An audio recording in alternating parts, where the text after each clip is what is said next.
Hi friends, welcome to Spice for Taste. இப்போதான் நம்ம சேனலுக்கு ஃபர்ஸ்ட் டைம் வரீங்க அப்படின்னா மறக்காமல் சப்ஸ்கிரைப் பண்ணிக்கோங்க.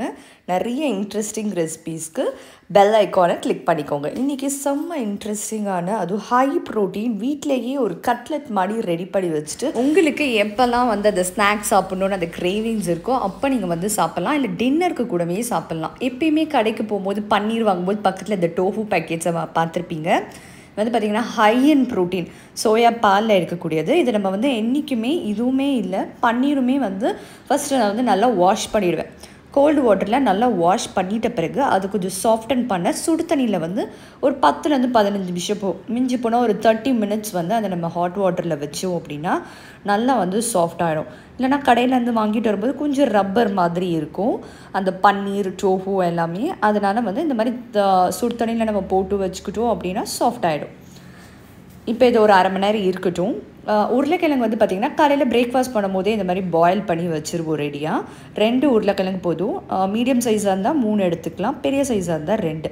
இப்போ இதில் வந்து 1 டேபிள் ஸ்பூன் அளவுக்கு இஞ்சி பூண்டு பேஸ்ட், கொஞ்சமாக மஞ்சள் பொடி, இதுக்கு தேவையான அளவுக்கு உப்பு, கஸ்தூரி மேத்தி ஒரு கை நிறைய எடுத்து வந்து க்ரஷ் பண்ணி சேர்த்துக்கலாம். 1 table spoon garam masala, 1 table spoon தனியாத்தூள், 1 டேபிள் ஸ்பூன் குழம்பு மிளகாய் தூள் இல்லைனா சில்லி பவுடர். பிரெட் க்ரம்ஸ் வந்து ஒரு 4லேருந்து 5 டேபிள் ஸ்பூன் போல் இந்த மாதிரி சேர்த்துக்கலாம். சேர்த்துட்டு நம்ம டோஃபு வந்து ஒரு அரை மணி நேரம் போல் தாராளமாக ஊறியிருக்கும்.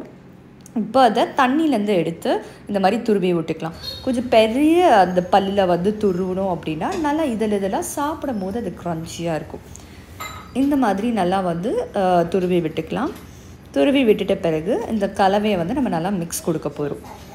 நம்ம சேர்த்துருக்க அந்த உருளைக்கிழங்கு இருக்கு இல்லையா, அதோட வந்து இந்த டோஃபுவை நல்லா வந்து ஒரு மிக்ஸ் கொடுத்துக்க போகிறோம். நான் இன்றைக்கி 400 கிராம் அளவுக்கு டோஃபு எடுத்திருக்கேன்.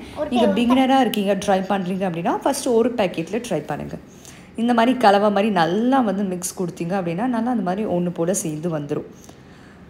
இப்போது இதில் சின்ன பால்ஸாக எடுத்துகிட்டு பிரெட் க்ரம்ஸில் வந்து நம்ம கோட் பண்ண போகிறோம். குட்டியாக பால்ஸ் எடுத்துட்டு ரவுண்ட் ஷேப்பில் கூட நீங்கள் பிடிக்கலாம், ஓவல் ஷேப்பில் பிடிக்கலாம், இல்லை குட்டி குட்டி பால்ஸாக பிடிக்கலாம். இல்லைனா நமக்கு குக்கி ஷேப் இருந்துச்சுன்னா அதில் வச்சு கூட நம்ம வந்து ப்ரெஸ் பண்ணி எடுக்கலாம். இந்த மாதிரி நல்லா டைட்டாக பேக் பண்ணிவிட்டு அது பிரெட் க்ரம்ஸில் ரோல் பண்ணிட்டோம் அப்படின்னா இந்த மாதிரி கட்லெட் மாதிரி ரெடி ஆகிடும். இதை வந்து நம்ம இந்த மாதிரி ஒரு அகலமான பாத்திரத்தில் ஸ்டோர் பண்ணி வச்சுக்கலாம். இதே மாதிரி நமக்கு வந்து பார்த்திங்கன்னா எனக்கு ஒரு 30 பீஸ் கிட்ட வந்துச்சு. இது அவ்வளோத்தையுமே இந்த மாதிரி அழகாக வந்து ஸ்டோர் பண்ணி வைக்க போகிறோம். இதில் உப்பு காரம் டேஸ்ட் எல்லாம் உங்களுக்கு ஏற்ற மாதிரி அட்ஜஸ்ட் பண்ணிக்கலாம். சில்லி ஃப்ளேக்ஸ் ஒரிகேனோ போட்டால் கூட இன்னுமே ஃப்ளேவர்ஃபுல்லாக இருக்கும். இதெல்லாம் நம்ம டேஸ்ட்க்கு ஏற்ற மாதிரி அட்ஜஸ்ட் பண்ணிக்கலாம். இதை இந்த மாதிரி ரெடி பண்ணிவிட்டு உடனே ஃப்ரீசரில் வைக்க போகிறோம். ஸ்டோரேஜுமே ஃப்ரீசரில் தான் வைக்கிறோம். நம்ம குக் பண்ணுற ஒரு அரை மணி நேரம் முன்னாடி நம்ம ஃப்ரிட்ஜில் மாற்றி இப்படி வச்சுக்கிட்டா போதும். அப்பப்போ எப்போல்லாம் ஸ்நாக்ஸ் சாப்பிடணும் இந்த டெம்ப்டிங் இருக்கும் இல்லையா, அப்போ வந்து இந்த மாதிரி நான் ஏர் ஃப்ரையரில் வச்சு எடுப்பேன், இல்லை ஓவனில், இல்லைனா வெறும்னே தோசைக்கல்ல லேஸாக வந்து ஆயிலில் ப்ரஷ் பண்ணிட்டு கூட நீங்கள் இதை 4 பக்கமும் நல்லா திருப்பி போட்டிங்க அப்படின்னா நல்லா மொறுன்னு குக் ஆகிடும். உங்களுக்கு சூப்பராக இருக்கும். கூட வந்து ஏதாவது சாஸ் வச்சு கூட நீங்கள் வந்து சாப்பிட்லாம்.